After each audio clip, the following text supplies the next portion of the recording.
안녕하세요. 내 마음속 책다방입니다. 오늘 내 마음속 책다방에서 읽어드릴 책은 조이엘 지음 썸타임즈에서 펴낸 아내를 우러러 딱 한 점만 부끄럽기를입니다. 아내를 우러러 딱 한 점만 부끄럽기를은 인문학 좀 아는 어른이 되고 싶어로 통쾌한 인문학의 재미를 선사했던 조이엘 작가가 사랑을 주제로 펼쳐내는 새로운 이야기입니다. 제주에 살고 있는 부부의 일상을 유쾌하게 그려내 많은 사람들의 사랑을 받고 있는 화제의 인스타툰 독신주의자와 결혼하기의 주인공 기인 선생이기도 한 작가는 자신만의 방식으로 아내와의 연애와 결혼 이야기를 풀어놓으며 우리가 잘 안다고 믿었던 사랑에 물음표를 던집니다. 또한 자신의 경험에 탄탄하고 해박한 지식을 더해 사랑의 본질을 들여다보고 인문학적 관점으로 사랑을 재정의합니다. 우리는 깨어있는 한 사랑을 합니다. 나 자신을, 부모를, 자녀를, 친구를, 반려동물을, 그리고 이 모든 사랑을 합친 분량과 두께로 연인을 사랑할 때야 비로소 진정한 사랑을 알게 됩니다. 작가는 진정한 사랑을 꿈꾼다면 사랑의 본질을 들여다봐야 한다고 말합니다. 본질은 인간에게 감동을 주고 통찰을 선물하며 새로운 단계로 나아갈 힘을 주기 때문입니다. 이 책을 통해 인문학자이자 사랑꾼인 저자의 사랑과 결혼에 대한 깊이 있는 통찰과 삶의 의미를 깨달을 수 있을 것입니다. 그럼 이제 내 마음속 책다방 문을 열겠습니다.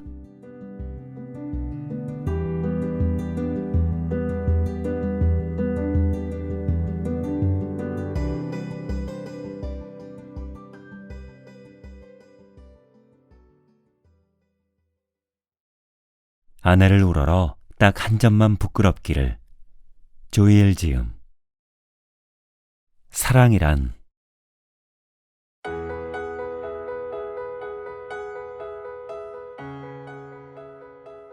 사람이건 동물이건 형이상학적이든 육체적이든 욕망을 채울 수 없으면 고통스럽다. 그럼 욕망을 충족하면 고통이 사라질까? 동물은 그렇지만 인간은 다르다. 욕망이 사라진 자리에 허무와 지겨움이 스멀스멀 들어찬다.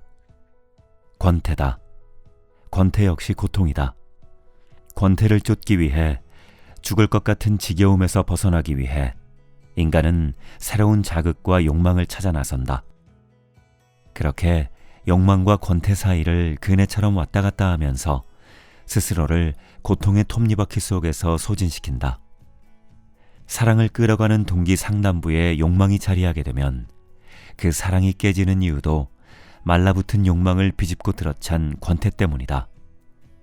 이를 두고 어떤 이들은 호르몬 때문이라고, 뇌의 작용 때문이라고, 인간은 애당초 그렇게 생겨먹은 존재라고 정당화한다. 또 다른 이들은 상담과 약물과 마음 챙김으로 극복할 수 있다고 한다. 정말 그럴까? 다른 사람들 사랑 이야기를 단계별로, 종류별로, 입맛대로 골라볼 수 있는 세상이다. 가만히 들여다보면 그곳에서는 온갖 종류의 욕망이 낭만으로 포장되고, 교환 가치는 판타지로 둔갑하고, 권태는 이별을 위한 합리적 이유로 정당화된다. 모든 것이 가득한 그곳에 희생과 헌신은 없다. 신적 사랑과 인간의 사랑을 날카롭게 구분하고 모성애와 우정, 연인 간의 사랑을 다른 범주로 쪼개면서 우리는 사랑을 타락시켜왔다. 윤리, 의무, 희생, 헌신은 빠지고 오감과 욕망이 주인 행세하는 감각적이고 감성적이며 신경학적 상태를 연인 간의 사랑이라 서로에게 세뇌해왔다. 모든 이를 사랑하기 위해 청년 예수는 제 생명을 십자가에 매달았고 청년 시타르타는 사회적 죽음으로 걸어 들어갔다. 두 청년이 우주적 상상력으로 제 몸 태워 써내려간 사랑시는 세상과 만물과 단어들이 새로운 의미로 불타오르게 했고 의미 분절이 불가능한 절대적 사랑을 우리 정신에 고양시켰다. 덕분에 우리는 다시 사랑할 수 있게 되었다. 청년 예수와 청년 시타르타가 모든 일을 사랑하기 위해 바친 고결한 희생과 헌신을 내 연인에게 오롯이 바치는 것, 그게 사랑이다. 부모를 사랑하고 자녀를 사랑하고 친구를 사랑하고 반려동물을 사랑하는 그 모든 사랑을 합친 분량과 두께로 내 연인을 사랑할 때 비로소 사랑을 살게 된다. 사랑이 상식과 판단, 논리를 뛰어넘을 때 그 사랑은 초월의 지렛대가 되어 쾌락을 넘어 궁극의 행복으로 우리를 휘몰아간다. 사랑에는 수고가 따르고 그 수고는 죽을 때까지 계속되는 노력이다. 노력하는 한 인간은 행복하다.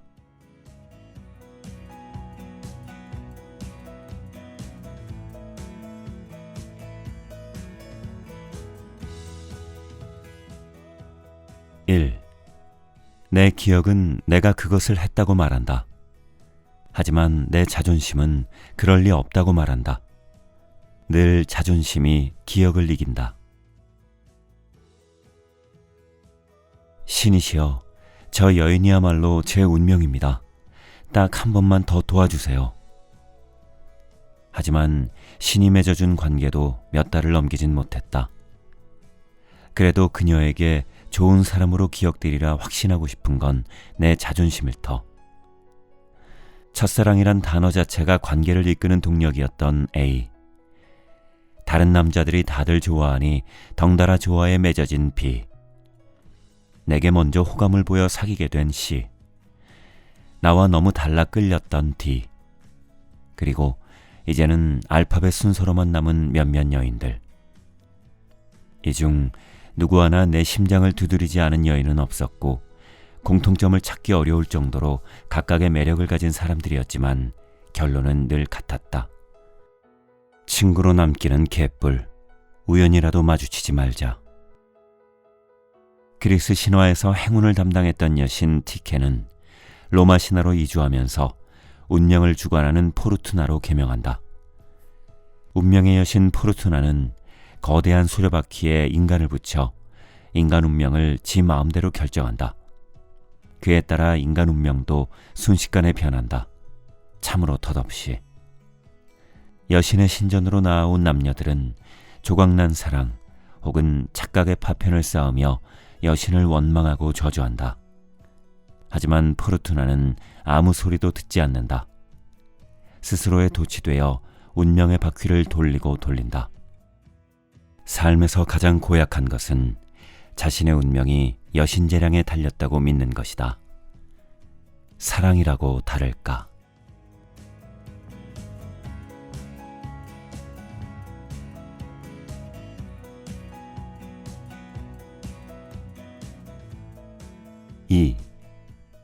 저는요, 미친 17이에요. 삼촌이 그러시더군요. 17살이면 반드시 미치는 나이래요. 레이 브래드버리, 화씨 451. 기억이 닿는 최대한 앞으로 돌아가도 나는 애초에 결혼이 싫었다. 부모님 덕분은 좀 이상하고 부모님 때문이라면 너무 불효자인가? 어쨌든 어릴 때부터 내 삶에 결혼은 없었다. 중학교 때는 택시 운전사가 꿈이었고 고등학생이 되면서 물리학자나 철학자, 수도사가 되고 싶었다. 셋 다 고독과 침묵 속에서 진리를 갈구하는 모습이 무척 멋져 보였다. 결혼은 부정했지만 매력 넘치는 여인과 멋진 연애를 갈망했다. 논리도 일관성도 없다고? 맞다. 그러니 10대 아닌가. 젊은 시절 소크라테스는 우주의 기원과 본성을 연구하는 것만으로도 가슴이 뛰었다. 시간이 지나면서 그것들이 그리 중요하지 않다고 깨달았다. 남은 생에 그가 부여잡은 화두는 어떻게 살 것인가였다. 신이 인정한 고대 서양 최고지성 소크라테스에게도 행복한 결혼 생활은 난해한 문제였다. 살아본 결과 그가 내린 결론은 해도 후회, 안 해도 후회였다. 저 똑똑한 소크라테스도 결혼에서만큼은 갈팡질팡, 논리나 일관성은 말아드셨다. 그러니 나 같은 조물애기 생각이 이리저리 널뛰는 건 당연하다고 믿고 싶다. 노벨 평화상을 받은 독일 총리 빌리 브란트가 말했다. 오늘의 청년이 불만을 갖지 않는다면 독일의 내일은 없다. 청년일 때만 할 수 있는 고민이 있고 청년들만 가질 수 있는 불만이 있다. 결국엔 그것들이 변화를 이끈다. 밥 딜런이 불렀다. Blowing in the wind. 바람에 실려서. 얼마나 많은 길을 걸어야 사람이라 불릴 수 있을까? 하얀 비둘기는 얼마나 많이 바다 위를 날아보아야 백사장에서 편히 잠들 수 있을까? 얼마나 많은 포탄이 날아가야 영원히 쏠 수 없게 될까? 친구여, 그 답은 불어오는 바람만이 알고 있지.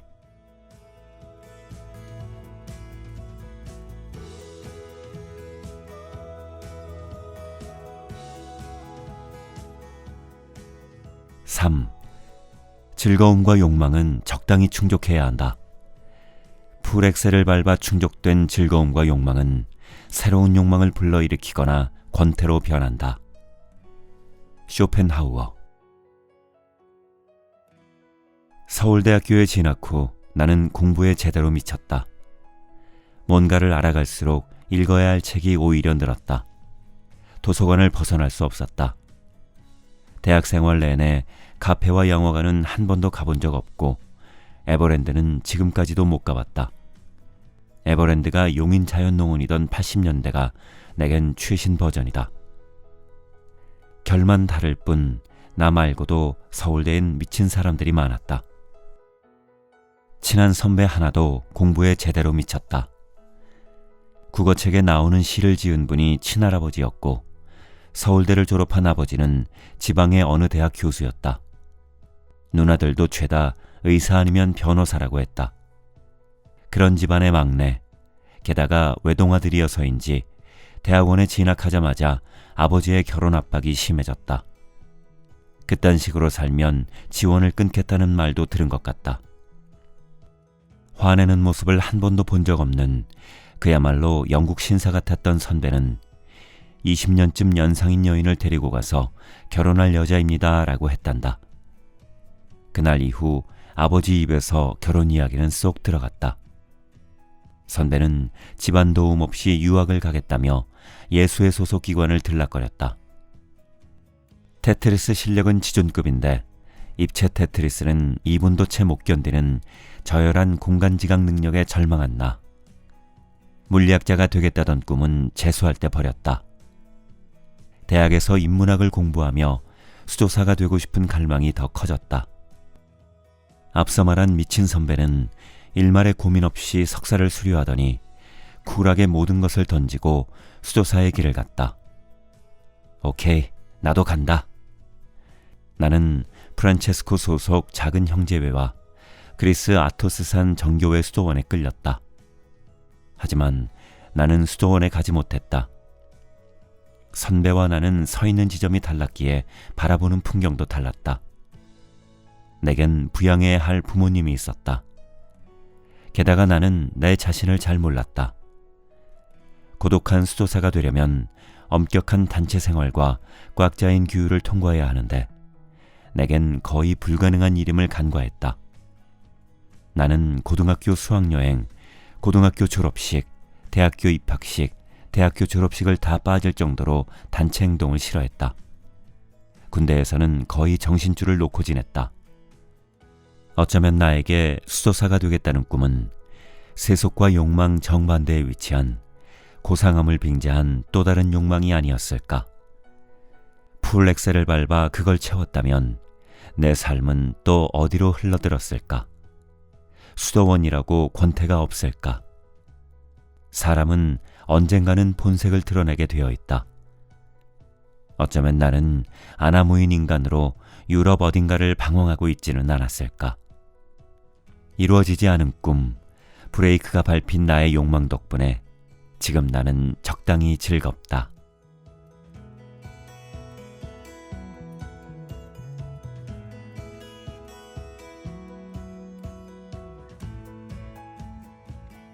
(4) 부유한 독신남들에게는 세금을 많이 부과해야 한다. 그들이 다른 남성들보다 더 행복한 것은 불공평하지 않은가? 오스카 와일드. 30대 내내 일하는 게 좋았다. 부모님을 서울로 모셔와 함께 살게 되면서 정서적 안정감이 커지니 일이 더 잘 되었다. 새벽 6시에 집을 나와 자정에 들어갔다. 힘들어도 즐거웠고 지쳐도 행복했다. 커리어가 쌓이니 예금 잔고도 쑥쑥 올라갔다. 거짓말이다. 돈은 이 구멍 저 구멍으로 더 크게 샜다. 30대가 되니 가족, 친구, 지인들 마음이 더 분주해지나 보다. 얼굴만 보면 소개팅 타령이다. 무조건 좋은 여자란다. 어린 조카들은 학년이 바뀔 때마다 자기들 담임 선생님과 결혼하라고 성화다. 그중 절반은 유부녀인데도 말이다. 초등학교에 남자 선생님이 절대적으로 부족하다는 걸 그때 실감했다. 어쨌든 그 정도야 무시하면 그만이지만 무시할 수 없는 분들이 주선하는 소개팅은 고농도 스트레스였다. 할 말도 없고 교감도 없고 의무방어 시간만 확인하게 되는. 그때 받은 짜증과 스트레스는 지나간 연애들을 냉철하게 돌아보는 계기가 되었다. 설렘, 좋아함, 사랑함, 익숙함, 갈등, 파국. 한 번도 깨보지 못한 공식이었다.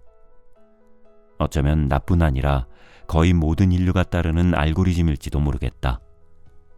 퇴락하는 시간 흐름에 따라 어쩔 수 없이 겪게 되는. 그러니 더 이상 나를 저 구렁텅이로 밀어넣지 말자. 나를 아끼자.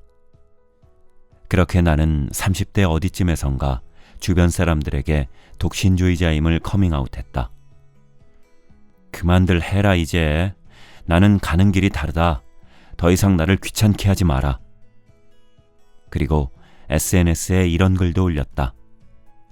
모든 이들에게 결혼을 허락하라. 그들 역시 고통받도록.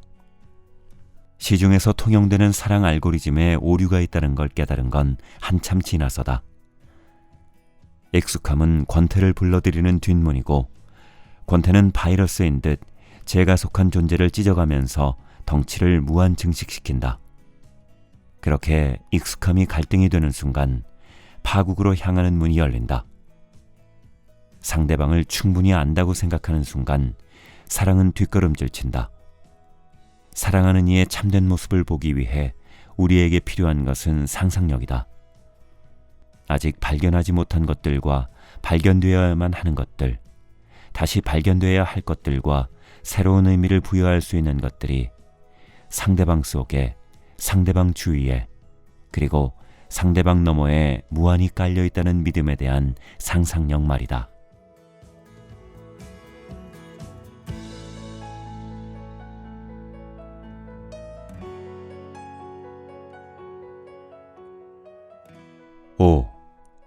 가장 습관적이고 일상적인 몸짓이라도 영적 행위를 보여줄 수 있다. 길과 그 길을 걷는 것은 종교적 가치를 가질 수 있다. 모든 길은 삶의 길을 상징하며 모든 걸음은 순례를 상징하기 때문이다. 미르치아 엘리아데. 38살. 내 영혼이 촛농처럼 뚝뚝 녹아내리는 게 보였다. 더는 서울에서 살 수 없다. 결단하자. 수도원에는 갈 수 없지만 수도사처럼은 살 수 있겠다. 1년간 서울에서의 삶을 차곡차곡 정리했다. 부모님께는 생계를 유지할 고깃집을 차려드렸고 빌려간 돈을 갚을 수 없어 보이는 지인들 채무는 화끈하게 탕감해줬다. 차도 팔고 필요 없는 책과 자료들은 폐지 줍는 노인들에게 골고루 나눠드렸다. 남은 책 200박스와 책장, 그리고 2박스가 채 안 되는 옷을 제주로 보냈다. 제주로 떠나는 날, 김포공항 3층 스타벅스 야외 테라스에 앉았다. 스타벅스는 말할 것도 없고 카페에 앉아본 게 10년 내 처음인 듯하다. 달달한 카페 모카를 마시며 애증이 교차하는 서울에게 고백했다. 너 덕분에 잘 살고 간다. 고마웠다. 수도원 같은 제주살이가 시작됐다. 새벽에 일어나 수목원을 걷고 책에 파묻혀 하루 종일 공부하고 저녁엔 해안도로를 2시간쯤 걸었다. 일주일에 한 번은 한라산으로 들어가 없는 길을 걷고 비박도 했다. 1000년 전에 살았던 비잔틴 신학자가 한 말이 내 것처럼 들렸다. 수사는 스스로 세상을 떠나 홀로 신과 함께 영원히 걷는다. 집안에 냄새 배는 걸 차단하기 위해 프라이팬을 사용하지 않으니 식사도 단출해졌다. 김치, 생양파, 양배추, 삶은 달걀. 사람을 만나면 기빨리는 내향형 인간이라 제주 지인들도 만나는 횟수를 총량제로 정해놓고 만났다. 물론 책을 전해주시는 택배기사님의 방문은 언제든 오케이였다. 그렇게 몇 달을 사니 이렇게 행복할 수도 있나 했는데 제길 지난 10년을 30년처럼 살았나 보다. 안 아픈 데가 없다. 피부과, 이비인후과, 정형외과, 신경외과, 비뇨기과, 소화기내과. 국가에서 40세가 되면 생애 전환기라 검사 항목을 늘려주는 데엔 다 이유가 있었다. 나도 통계와 확률을 벗어날 수 없었다. 수술도 받았다. 가족들에겐 알리지 않았다. 오케이. 이 정도 몸이면 평균 수명 따위는 가볍게 무시하고 환갑 즈음에 자연사가 가능하겠다. 그때쯤이면 부모님도 돌아가실 테니 걱정 없고 누나와 매형이야 잠시 슬퍼할 테지만 잘 살겠지. 일에 미쳐 어릴 때 따뜻하게 한번 안아주지도 못한 조카 둘이 눈에 밟히지만 어차피 외삼촌에겐 별 애정도 없으니 내 자업자득이다. 그래도 혹시나 내가 남길 유산이 있다면 그 아이들 몫이니 그 정도로 외삼촌 역할은 했다고 치자. 당황할 정도로 반복되는 병원 출입은 우주에서 나의 위치를 냉정하게 살펴보는 계기가 됐다. 의사 앞에서, 차가운 검사 기계들 앞에서 나는 철저히 단독자였고 고독자였다. 기계는 내 몸을 구석구석 훑었고 나는 살아온 시간을 낱낱이 스캔했다. 신은 때때로 자신이 빛이라는 사실을 증명하려고 우리를 어둠 속에 두기도 한다.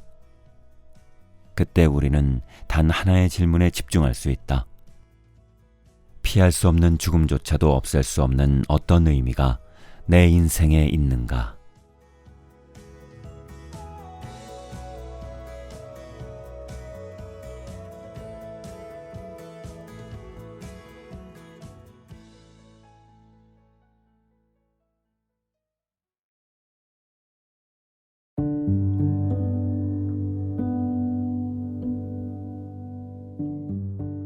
이제 내 마음속 책다방 마칠 시간이 되었네요.